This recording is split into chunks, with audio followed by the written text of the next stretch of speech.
자, 여러분, 그러므로 이 사람들이 황제 숭배와 쾌락주의를 포기하는 일은요, 도시의 정체성, 존재 목적을 포기하는 것과 같은 그런 일로 여겨질 정도였다라는 것입니다. 그러니까 여러분, 이 땅에 이 서머나에도 복음이 들어가고 교회가 세워지는 일은 현실적으로 불가능한 일이었다는 것이죠. 자, 그러나 에베소에서도 복음이 능력이었던 것처럼 이 서머나에서도 여전히 복음은 능력이었습니다. 그 서머나에서도 교회가 세워지고 하나님의 백성들이 헌신했다는 것이죠. 그래서 서머나 교회는 그 수없는 핍박을 당했는데, 특별히 서머나 교회가 다른 소아시아의 7 교회들 중에서 유난히 핍박을 집요하게 경험했던 사람들이라고 할 정도였습니다.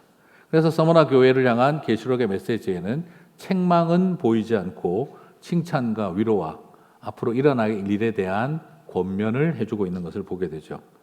계시록 2장 9절을 보면 같이 읽겠습니다. 내가 내 환난과 궁핍을 알거니와 실상은 내가 부요한 자니라. 자칭 유대인이라 하는 자들의 비방도 알거니와 실상은 유대인이 아니요 사탄의 회당이라. 자, 여러분, 여기서 보면 우리가 환난, 제가 지난번에도 설명을 드렸죠. 환난이라는 단어는 고통의 너무 큰 고통, 그리고 집요한 고통, 고통의 크기와 길이를 극대화시킨 것이 환난이라고 말씀을 드렸어요. 그래서 정치적으로, 경제적으로, 사회적으로, 종교적으로 당하는 박해가 너무너무 크고 너무너무 길고 집요했다라는 것이죠. 그리고 또한 궁핍이라는 말은, 이것은 경제적인 핍절함이 극치에 달한다라는 뜻입니다. 경제적인 고통이 극에 달한다는 거죠.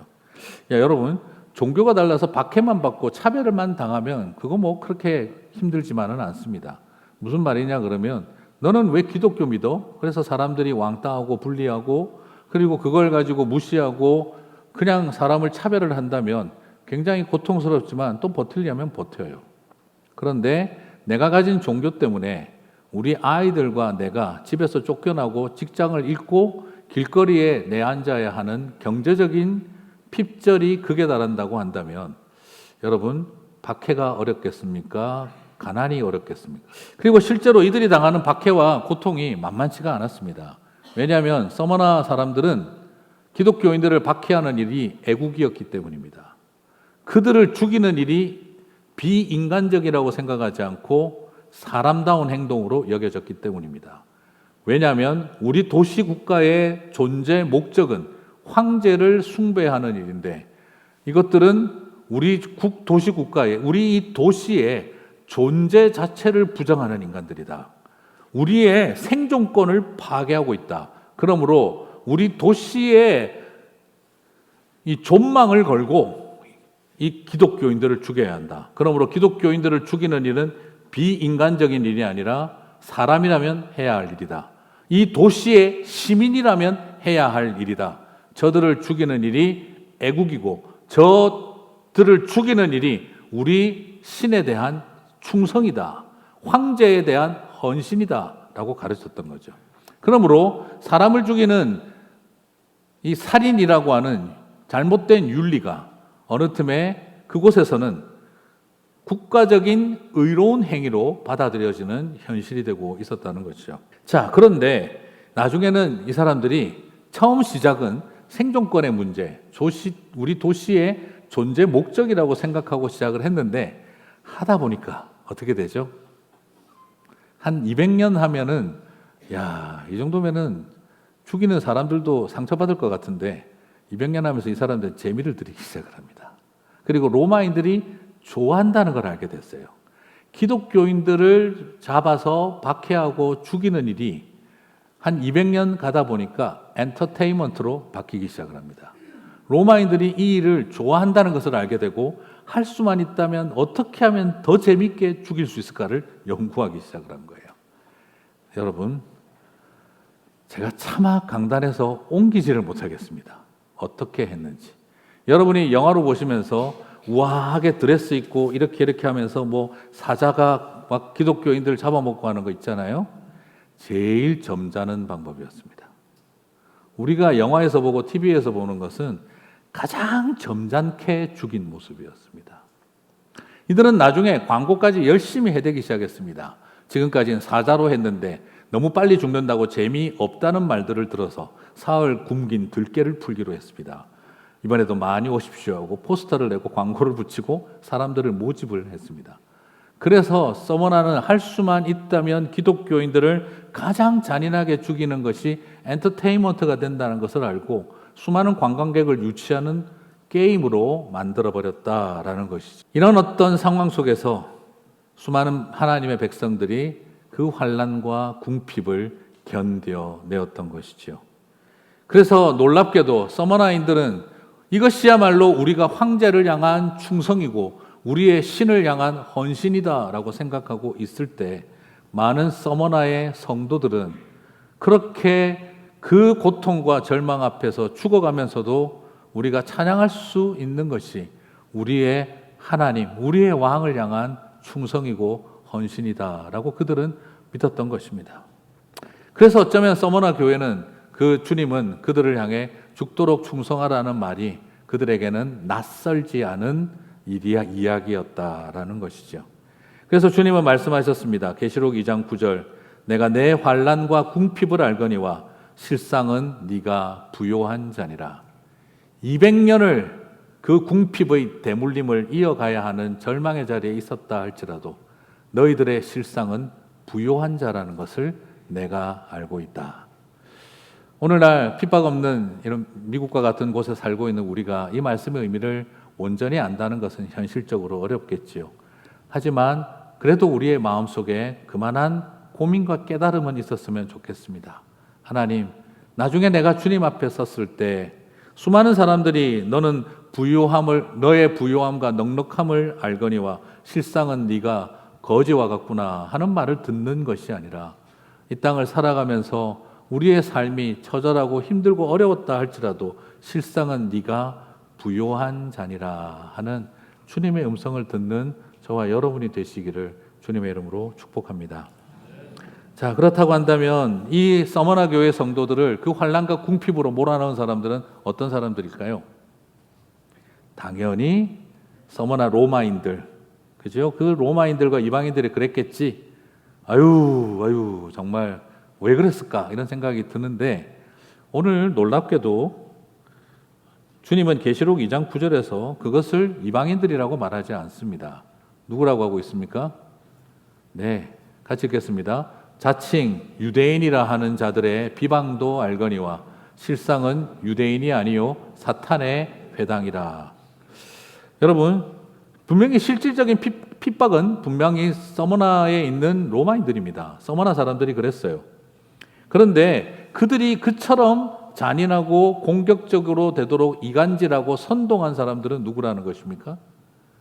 자칭 하나님의 총회라고 하는 유대인들이었다라는 것입니다. 자칭 하나님의 회당이라고 했던 유대인들이 그 일을 했다라는 것입니다. 무슨 말입니까? 서머나에는 유대인들이 많이 있었고 그들이 경제적으로 꽤 성공하고 높은 지위를 가지고 있었다고 합니다. 그래서 그들이 가지고 있는 경제력과 지위를 이용해서 서머나에 있는 그 정치 지도자들과 그리고 사회 지도자들에게 기독교인들을 향해서 적개심을 갖도록 혐오하는 마음을 갖도록 소위 말해서 우리가 말하는 혐오와 그 포비아를 갖도록 만들고 그들을 향해서 극도의 이 핍박을 하도록 이간질하고 선동한 사람들이 그 당시 유대인들이었다라는 것입니다. 말 그대로 예수님을 십자가에 못 박아 죽인 자는 누굽니까? 본디오 빌라도잖아요. 그죠? 로마인이죠. 그런데 예수님을 본디오 빌라도가 십자가에 못 박아 죽이도록 만든 사람들은 누굽니까? 바로 유대인, 제사장과 서기관과 바리새인들이었습니다. 오늘 여기서도 있는 그대로 묘사하고 있는 것이죠. 그들을 그처럼 잔인하게 죽인 것은 서머나의 로마인들입니다. 그런데 요한계시록은 명확하게 밝히고 있습니다. 그렇게 만든 자들은, 오퍼레이션하고 이간질하고 선동한 자들은 자칭 여호와의 회당이라고 했던 바로 사탄의 회당인 유대인들이었다라고 밝히고 있는 것이죠. 여러분, 이것이 우리에게 주는 충격이 여기에 있습니다. 사탄의 회당. 성경이 이렇게 거친 표현을 쓰다니. 여러분 그런데 한번 보시겠어요? 예수님이 독사의 자녀들아, 이 사탄의 회칠한 무덤 같은 것들아, 막 그렇게 하셨을 때 질문 드리겠습니다. 불신자에게 했을까요? 오신자, 잘못 믿는 사람들에게 했을까요? 조금 더 쉽게, 이방인과 안 믿는 이방인들에게 하셨습니까? 잘 믿는 유대인들에게 하셨습니까? 유대인들이었습니다. 성경에는요, 예수님께서 사탄의 자식들, 뱀의 자녀들, 회칠한 무덤 같은 것들, 이런 거친 표현은 믿지 않는 불신자나 이방인들에게 한 적이 없습니다. 오히려 누구에게 했느냐? 잘못 믿고 있는 사람들이 확신에 불타 있을 때 그들을 향해서 사탄의 회당이라고 불렀습니다. 예수님은 아무나 함부로 이 세상을 향해서 이 사탄의 자식들 이렇게 말하지 않습니다. 오히려 오래된 하나님의 자녀들이 자칭 여호와의 총회라고 믿고 있는 자칭 유대인들을 향해서는 주님이 사탄의 회당이라는 거친 표현을 마다하지 않았습니다. 결론적으로 무슨 말입니까? 오늘날 이 시대의 기독교와 교회의 가장 위험한 사람들은 불신자가 아닙니다. 오신자, 잘못 믿고 있는 확신에 넘치는 오신자들이 가장 위험합니다. 예수님은 그러므로 그들을 향해 사탄의 회당이라고 불렀다는 것이죠. 그러므로 그리스도인들이 함부로 불신자들과 이 세상에 방황하는 사람들, 마약을 하든 뭘 하든 어떻게 살아가든 그들을 향해 이 사탄의 자녀들이라고 함부로 평가할 것이 아니라 오히려 주님이 우리를 향해 이 잘못 믿으면서도 확신에 불타는 그리스도인들아, 사탄의 회당이다라고 말하시지 않을까 우리는 늘 깨어서 긴장하고 경성해야 합니다. 사랑하는 성도 여러분, 이것이 오늘 우리에게 주시는 도전입니다. 그 시대에도 가장 위험했던 사람들은 불신자가 아니라 확신에 넘치는 오신자들이었습니다. 예수님을 십자가에 못 박아 죽인 것도 불신자들이 아니라 확신에 불타는 오신자들이 예수님을 십자가에 못 박아 죽였습니다. 그러므로 우리는 우리 자신이 끊임없이 돌아봐야 합니다. 나의 확신이 과연 건강한 것인가? 그리고 내가 옳다고 여기는 바가 하나님 앞에서 정말 그러한가? 끊임없이 상고하고 고민해야 합니다. 여러분, 이것이 우리에게 주어진 주님의 도전입니다. 그게 참 안타까운 것은요, 오늘날 우리의 가장 큰 문제는 뭐냐면 잘못 믿는 분들은 확신에 불타고 바로 믿는 분들은 별로 열심히 안 해요. 참 은혜로운 현실을 어떻게 해야 될지 알 수가 없어요. 그것이 우리를 더 어렵게 만들 수 있습니다. 토요일날 새벽에도 나누었던 것처럼 나는 박하와 운향과 채소의 11조를 바치고 있다 하시는 분들은 하나님의 공의와 그리고 마음으로 하나님을 사랑하는 일은 관심이 없고, 또 반대로 에이 나는 저런 거만 박하와 운양과 11조 바치는 거 저런 거 안 해. 마음의 종교가 중요해. 나는 마음으로 주님을 사랑하고 정의를 위해서 살 뿐이야. 또 그런 분들은 또 전혀 드리지를 않습니다. 이거 어떻게 하면 좋을까요? 주님은 분명히 말씀하셨습니다. 이것도 하고 저것도 하라.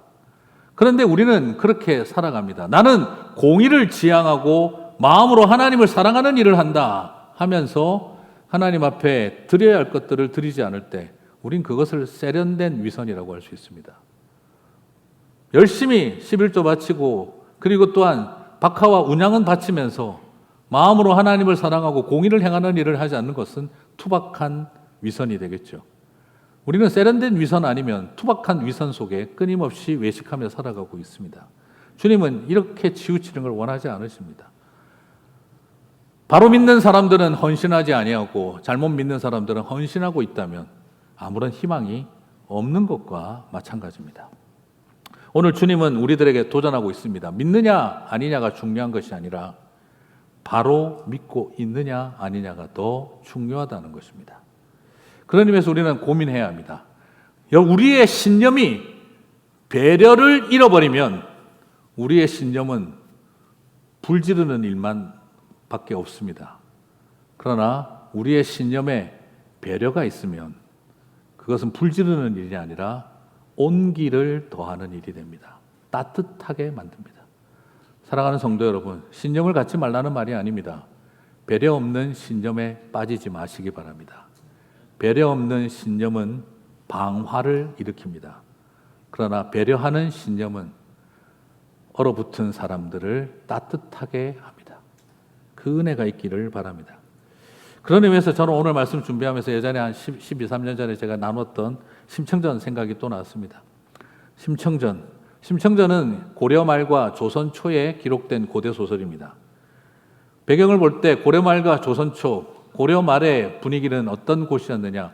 종교가 가장 성행하고 있었고 부패하고 있었고, 그리고 또한 고려 시대는 국제 무역과 비즈니스가 가장 잘 되고 있던 시절이기도 합니다. 분명히 인당수를 지나서 배를 타고 국제 무역을 하러 배를 띄우는 모습을 볼 때 국제 무역이 성행하던 고려 말의 분위기고, 그리고 또한 주지 스님이 와서 공양미 300석을 구하고 다니는 걸 볼 때 불교가 흥행하고 부패했던 그 시대를 보여주고 있다고 생각을 해봅니다. 어렸을 때 저는 심청전을 보면서 굉장히 감동했었습니다. 나도 나중에 언젠가 아빠를 위해서 내 몸을 팔아서라도. 초등학교 때 심청전은 참 그랬습니다. 내 삶을 팔아서라도 부모를 돌봐야지. 그런데 대학생이 되고 나서 심청전을 다시 보니까 큰일 날 일들이 많았습니다. 그래서 우리네 젊은 소녀들이 앳된 나이에 부모를 위해 몸을 팔고 인생을 팔아가며 가정을 먹이는 일을 하기 위해 삶을 던졌던 게 심청전의 또 다른 폐해가 아닐까, 혼자서 그런 생각까지도 했습니다. 그런데 더 심각했던 것은, 여러분, 제가 오늘 종교 이야기가 아닙니다. 이건 결국 우리 기독교 이야기입니다. 공양미 300석을 갖다 바치면 맹인이 눈을 뜬다는 교리가 불교 어디에 있습니까? 불서를 제가 많이 읽어보지도 못했지만 그래도 어렸을 때 열심히 절에 다니고, 저희 어머니는 늘 재정보살님, 그리고 집에는 큰 스님들이 늘 오던, 주지 스님들이 오셨던 저희 집, 숟가락에도 부처님이 계시고 젓가락에도 부처님이 계시고 늘 제 입에 매일마다 들어왔다 나갔다 하셨고, 아침마다 눈만 뜨면 마하바냐 바라밀타 레코드를 들으면서 반야신경을 들었던 어린 시절 저의 묵상이었습니다. 그래서 저희 어머니 아버지가 교회를 나가고 나서 저희 담임 목사님 처음 신방 오신 날, 큰 목사님 오셨습니다 이렇게 하셨던 저희 기억이 납니다. 그런데 불교 어느 교리에, 불서 어디에 공양미 300석 바치면 맹인이 눈 뜬다는 교리가 어떻게 있을 수 있습니까? 저는 그 주지 스님이 장애인을 긍휼히 여기서 한 말이 아니라, 천기를 누설한 게 아니라 장애인의 절박함을 이용하여 돈을 가로챈 악질 부패 종교인이라고 생각을 합니다. 그리고 두 번째, 처녀를 300석으로 어린 소녀를 사서 장애인 아버지 눈뜨게 하겠다는 그 소녀의 절박함을 이용해 쌀 300석 주고 인신매매해서 인신공양시킨 그 국제무역을 하던 장사치들은 도대체 머릿속에 뭐가 들어있었길래 어린 소녀를 팔아서 우리가 살고 돈 벌어야겠다는 생각을 했을까? 저는 그 장사하는 사람들을 용서할 수가 없다는 생각이 들었습니다. 그리고 세 번째, 그 어린아이를 바닷물 시퍼런 인당수에 밀어넣는 그 마지막 인신공양 제사를 지낸 무당은 도대체 복채를 얼마나 받았길래 어린 소녀를 죽음으로 내모는 그 제사를 인도를 했던가, 도무지 이해할 수가 없었습니다. 대학생이 되고 철이 들고 나서 심청전을 바라보는데 너무너무 슬프고 분통 터지고, 이 시대에 어린 소녀들이 이렇게 죽어간 거였구나 하는 생각이 너무너무 슬프게 만들었습니다. 제가 지금 어느 종교를 비판하고자 함이 아닙니다. 만약 심청전 2탄이 이 시대에 쓰여진다면, 이 시대를 배경으로 쓰여진다면 거기에 공양미 300석 갖다 바치면 봉사가 눈을 뜰 수 있다고 했던 주지 스님은 과연 스님일까요? 어느 교회 담임 목사, 기도원 원장으로 나올까요?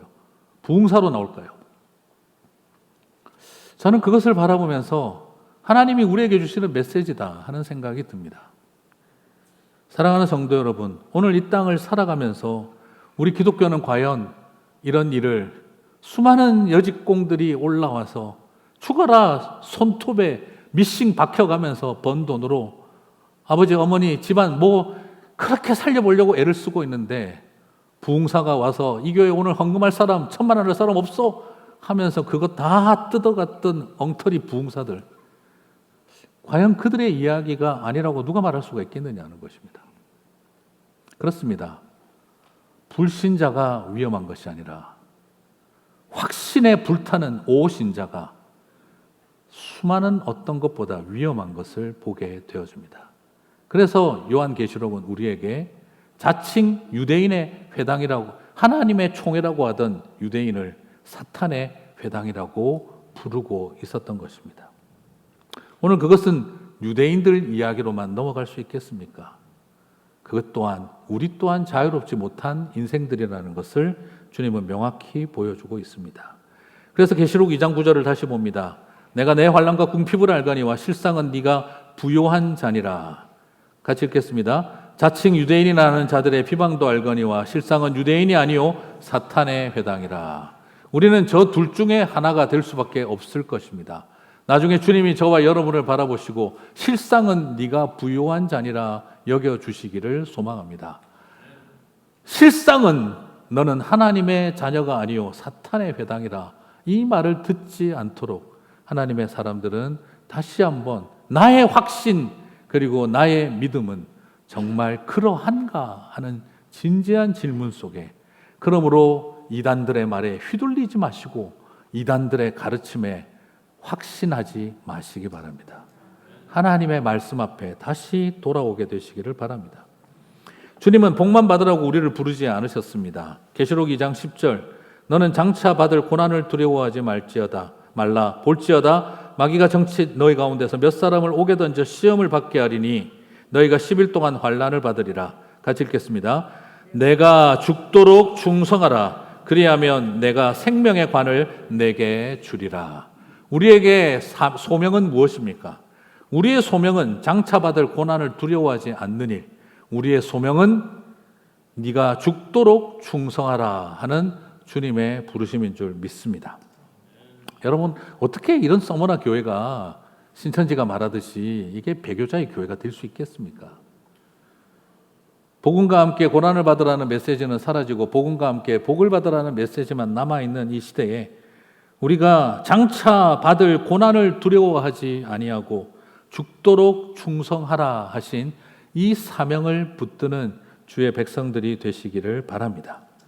죽도록 충성하라. 무슨 말이냐? 죽을 때까지 충성하라는 뜻입니다. 한번 따라해 보시겠습니까? 죽을 때까지 충성하라. 네, 크게 안 하실 거라고 예상은 했습니다. 이게 쉬운 이야기 아닙니다. 그렇습니다. 우리 참 쉬운 이야기 아닙니다. 오늘날 우리 솔직히 어떻습니까? 내가 의미를 발견하고 내가 재미를 발견하고 내가 좋다고 생각하는 일에 최선을 다할 수는 있어도 우리가 주님 부르신 일에 죽기까지 충성하는 일은 어렵습니다. 목사도 마찬가지고 쉽지 않습니다. 그러나 꼭 기억하셨으면 좋겠습니다. 우리는 온유와 양선과 절제와 기쁨과 희락만 성령의 열매라고 알고 있는데 성령의 열매는 중에 하나는 충성도 있습니다. 끝까지 그 자리 지키겠습니다. 부르신 자리 지키겠습니다. 서럽고 열받고 실망하고 뒤통수 맞고 침뱉음 당하고 발가벗기우고 채찍 맞아도 그 자리 지키겠습니다. 여러분, 상처 없는 십자가 가능할까요?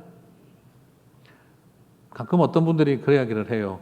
저는 그리스도인으로서 고난당하는 삶을 살아가면서도 저는 항상 하나님이 주시는 부유함을 잃어버리고 싶지 않다고, 가능하다고 생각하시는 분, 그게 가능할까요?